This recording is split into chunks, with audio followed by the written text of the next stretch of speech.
सतगुरु मेरा सूरमा करे सबद की चोट, मारे गोला प्रेम का ढाए भरम का कोट। बोल जयकारा बोल मेरे श्री गुरु महाराज की जय, सतगुरुदेव भगवान की जय। सतगुरु प्रेमियों,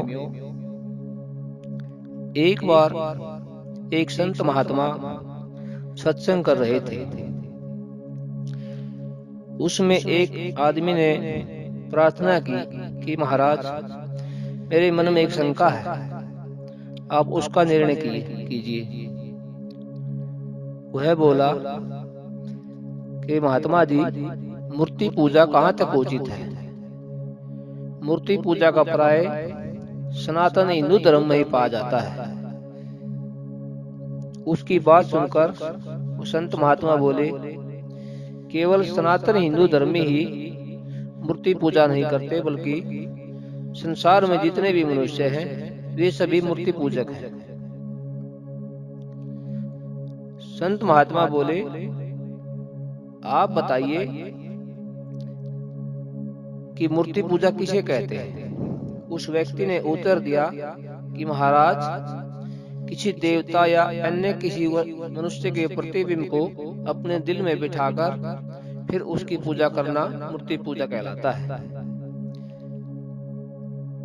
किसी व्यक्ति अथवा किसी वस्तु की प्रीति भला कितनी है, यदि उनसे थोड़ी सी भी प्रीति है तो उसका प्रतिबिंब स्वाभाविक दिल में आएगा।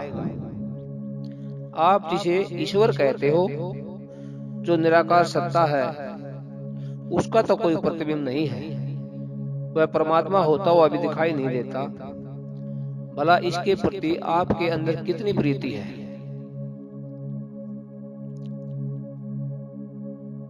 आप कितनी ही ईश्वरीय पूजा कर लो, परंतु पूजा उपासना तो देखी हुई वस्तु की हो सकती है। ईश्वर की उपासना आप किस प्रकार कर पाओगे, क्योंकि ईश्वर का कोई रूप नहीं है। उस व्यक्ति की ये बात सुनकर संत महात्मा कहने लगे कि कोई भी धर्म, संप्रदाय, समाज ऐसा दिखाई नहीं देता जिसमें मूर्ति पूजा नहीं होती है। हिंदुओं में लोग तीर्थ जाते हैं तो मुसलमानों में हज करते हैं। हिंदू मंदिरों की परिक्रमा करते हैं, मुसलमान काबा का तवाफ करते हैं। हिंदू मूर्तियों के सामने सिर झुकाते हैं तो मुसलमान संगे अशुद्ध को बोसा देते हैं। हिंदू गंगा जल भरकर लाते हैं तो मुसलमान आए जमजम लाते हैं। हिंदू मंदिर में जोत जलाते हैं, मुसलमान मस्जिद में चिराग जलाते हैं। वे समाधि पर रोशनी करते हैं, मकबरों में चिराग चढ़ाते हैं। ऐसी कोई बात नहीं है जैसे हिंदुओं को ही मूर्ति पूजक कहा जाए। संसार में हर कोई मूर्ति पूजा करता है। यदि इन सब बातों से ऊपर उठकर ईश्वर का विचार किया जाए तो उसका भी बाह्य और आंतरिक कोई न कोई रूप अवश्य बनाना होता है, फिर वह भी मूर्ति पूजा हुई। अंतर केवल इतना है कि किसी का रूप प्रकट है, किसी का काल्पनिक, परंतु सब मूर्ति के पूजक हैं। इसके बिना निर्वाह नहीं हो सकता। संत महात्मा कहने लगे, हमारा तो विचार ऐसा है कि मूर्ति पूजा ही सीधा मार्ग है, परंतु अपनी अपनी युक्ति सबको अच्छी लगती है। मुसलमान संगे अशुद्ध को पवित्र मानते हैं और हिंदुओं की मूर्ति को बुत कहते हैं। इसी प्रकार हिंदू अपनी मूर्तियों को पवित्र मानते हैं, मुसलमानों के पत्थरों को अपवित्र कहते हैं, परंतु दोनों ही पक्के पूजक मूर्ति पूजक हैं।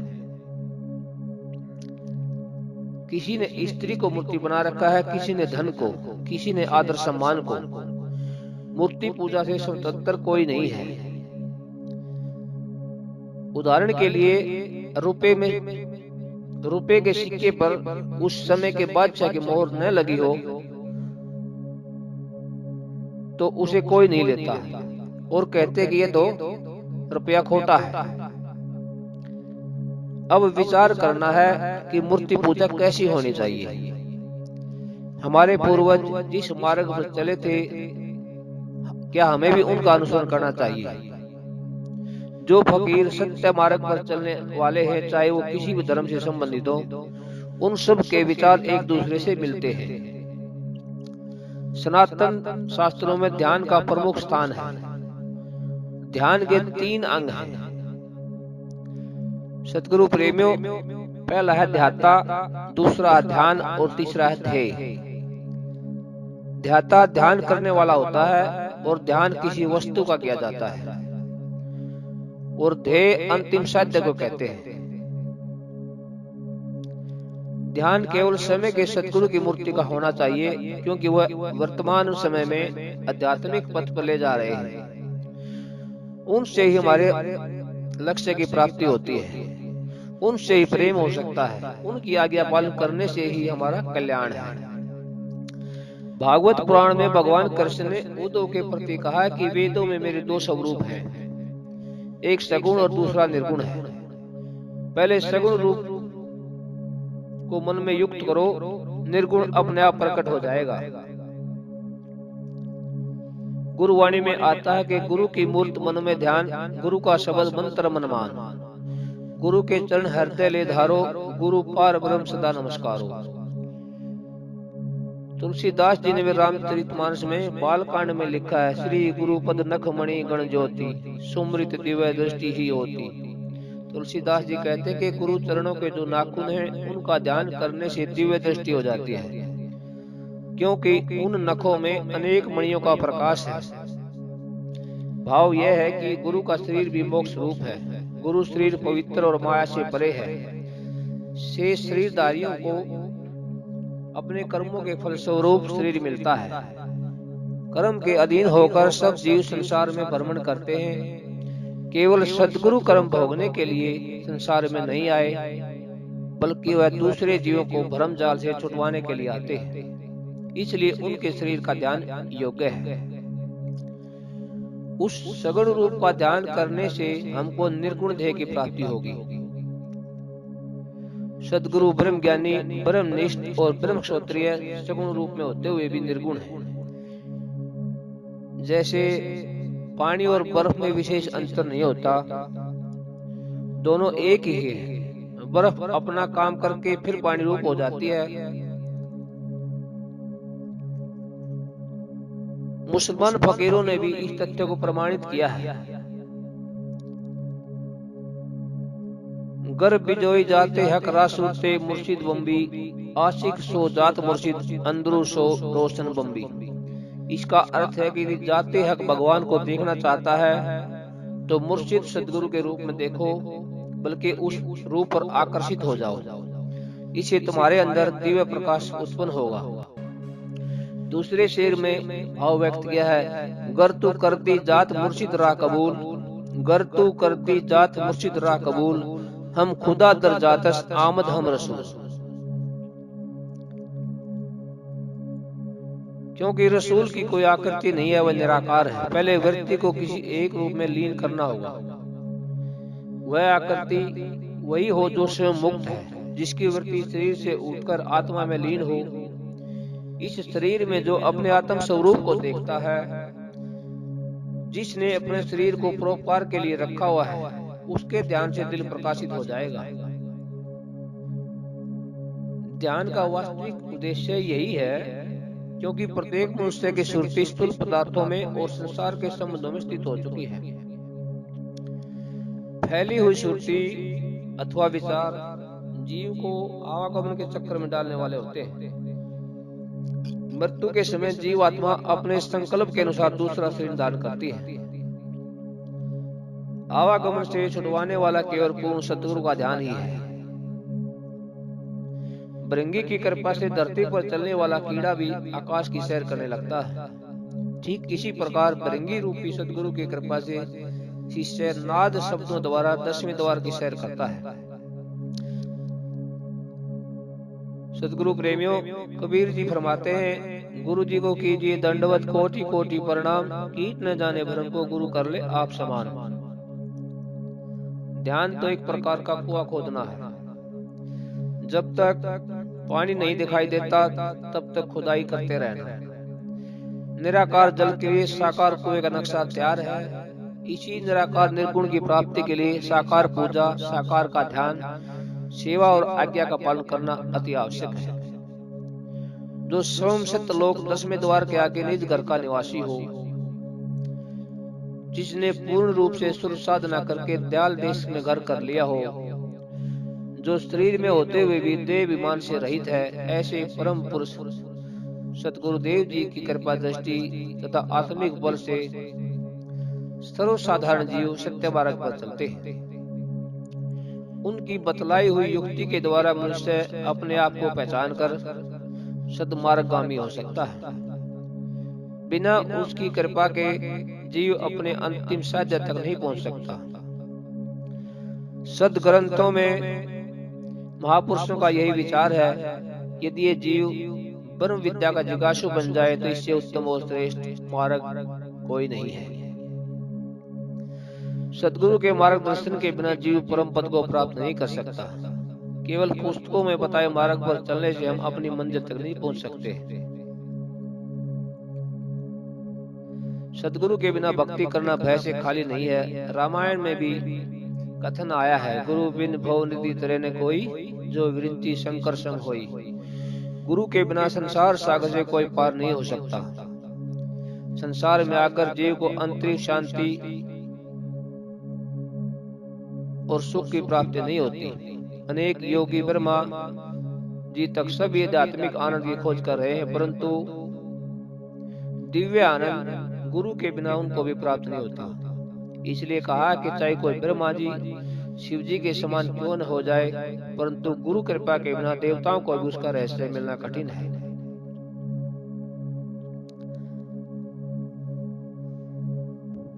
सतगुरु प्रेमियों, गुरु ग्रंथ साहिब में भी कथन है, अखा बाजो वेखना बिन कन्ना सुनना, पैरा बांजो चलना बिन हथा करना, जीबा बांजो बोलना ऐयू जीवित मरना, नानक हुक्म पछाने तो खस नहीं मिलना। सतगुरु प्रेमियों, भगवान के मिलने की विधि ये बताई है कि नेत्र उनके दिव्य स्वरूप को नहीं देखते, इसलिए दिव्य दृष्टि से उनके दर्शन किए जा सकते हैं। इन कानों के द्वारा सत्य लोक की उस वाणी को सुना नहीं जा सकता। उस अनहद शब्द को सुनने वाले दिव्य कान भी हमारे अंदर है। उस मालिक तक पहुंचने के लिए पैर काम नहीं देते। वहां सुरती स्वयं चलकर जाएगी जिसके पैर नहीं है। बिन हाथों के वहां कार्य होता है। वहां बिन जीवा के ही अनेक शब्द उच्चारण हो रहे हैं। इस प्रकार जीवित मरने पर वहां के भेद का पता चलेगा। जीवित मरने का तात्पर्य इस शरीर के होते हुए सुन समाधि लग जाए, जिससे शरीर का ध्यान न रहकर निर्विकल्प समाधि की अवस्था आ जाए। गुरु नानक देव जी कहते हैं, यदि जीव हमारी इस आज्ञा को पहचान ले तो अपने मालिक को मिल सकता है। सतगुरु प्रेमियों, गुरुदेव के उपदेश सुनकर वह व्यक्ति बोला, महाप्रभु आपने मुझे बहुत ही सरल और आसान मार्ग बतलाया भक्ति का,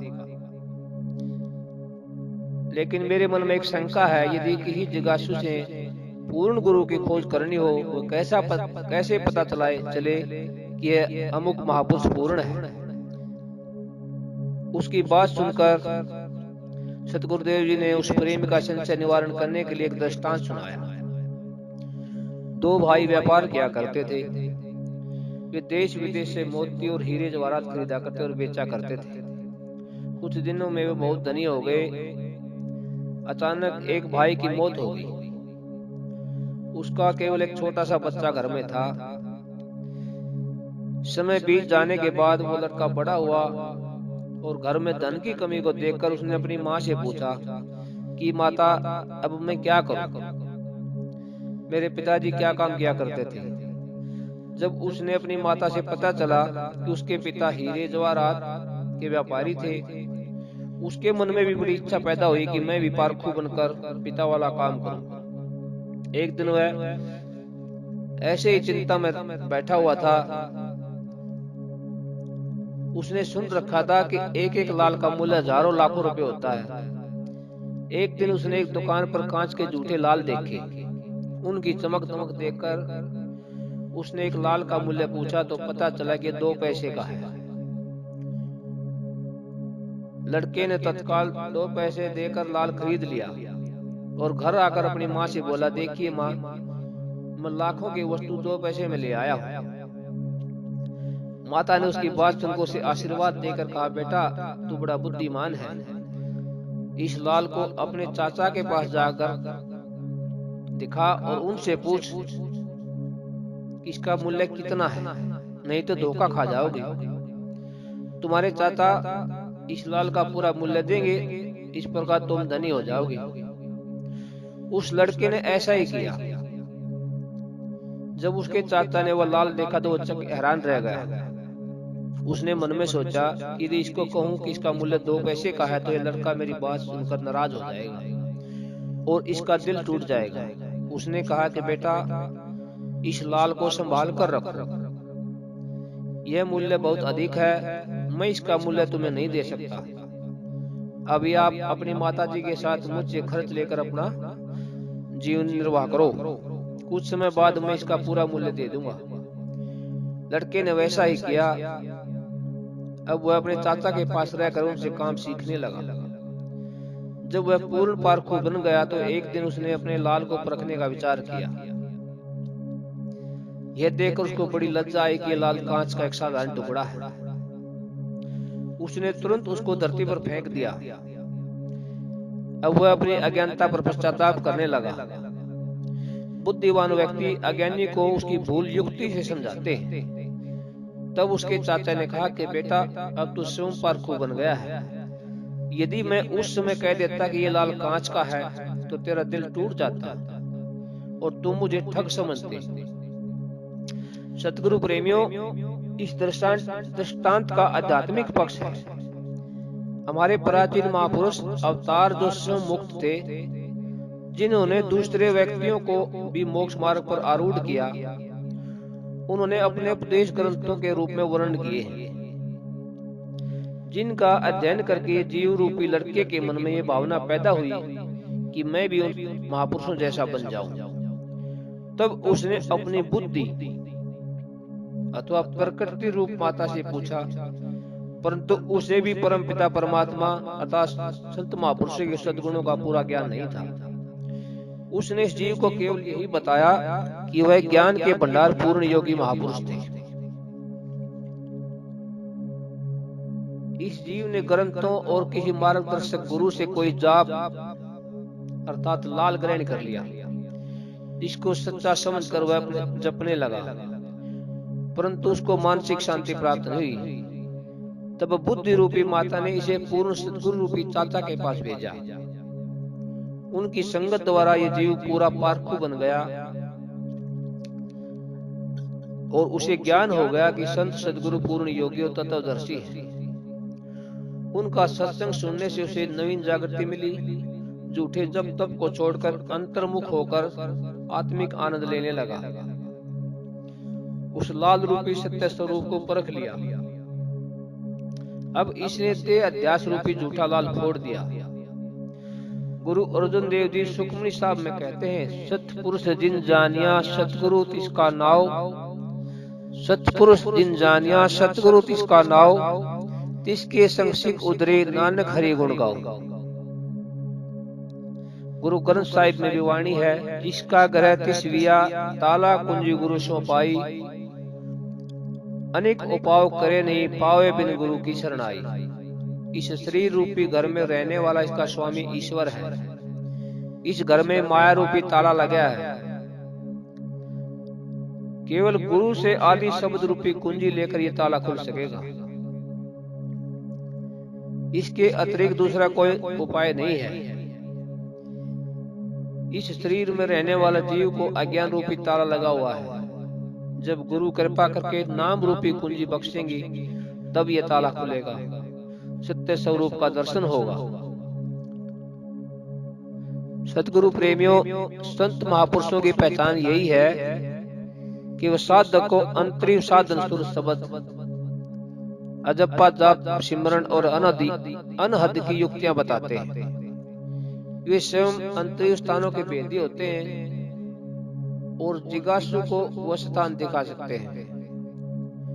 अंतर में अनहद शब्द स्वयं हो रहा है। घट के भीतर इस निराकार सत्ता का निवास स्थान है, जहाँ 5 शब्द गुप्त रूप से बिना जीवा के उच्चारण हो रहे हैं, जो केवल अंदर के कानों से सुने जाते हैं। वे महापुरुष अभ्यासियों को सुन मंडल में सुन समाधि लगाने की युक्ति बताते हैं और सखिया रूपी इंद्रियों को मस्त करके अमृत से भरे हुए उल्टे हृदय कमल को सीधा कर देते हैं, जिससे ये मन बड़ा अमृत रस का पान करता है। महापुरुष गुरु नानक देव जी कहते हैं कि जो कोई इस घट की खोज करे और वहां का निवासी हो, उसका मैं दास हूं। ऐसे महापुरुषों की संगत द्वारा जीव ब्रह्म ज्ञानी हो जाता है, उनकी कृपा दृष्टि से गुप्त रहस्यों को जान लेता है। ऐसे महापुरुष अपनी आकर्षण शक्ति से संसारी व्यक्तियों को अपनी ओर खींच लेते हैं। सर्वसाधारण जीव उनके दिव्य प्रेम के कारण ऐसे महापुरुषों का वियोग सहन नहीं कर सकते। पूर्ण ब्रह्मनिष्ठ महापुरुष संतजन जिज्ञासुओं को सहज योग के मार्ग पर चलाकर उनको मोक्ष प्रदान करते हैं। वे अपनी रूह को निधान ले जाते हैं, जहाँ से वे आत्माएं संसार चक्र में नहीं लौटती। सतगुरु प्रेमियों, गुरुदेव के ऐसे गूढ़ वचनों को सुनकर उस भक्त के मन के सभी संशय दूर हो गए। संत महापुरुष सदा जीवों को कल्याण के लिए ही अवतार लेते हैं, इसलिए हमें सदा संत महापुरुषों की शरण में रहना चाहिए, उनके बताए हुए मार्ग पर चलना चाहिए। इसी में हमारी उन्नति होगी। बोल जयकारा बोल मेरे श्री गुरु महाराज की जय, सतगुरुदेव भगवान की जय।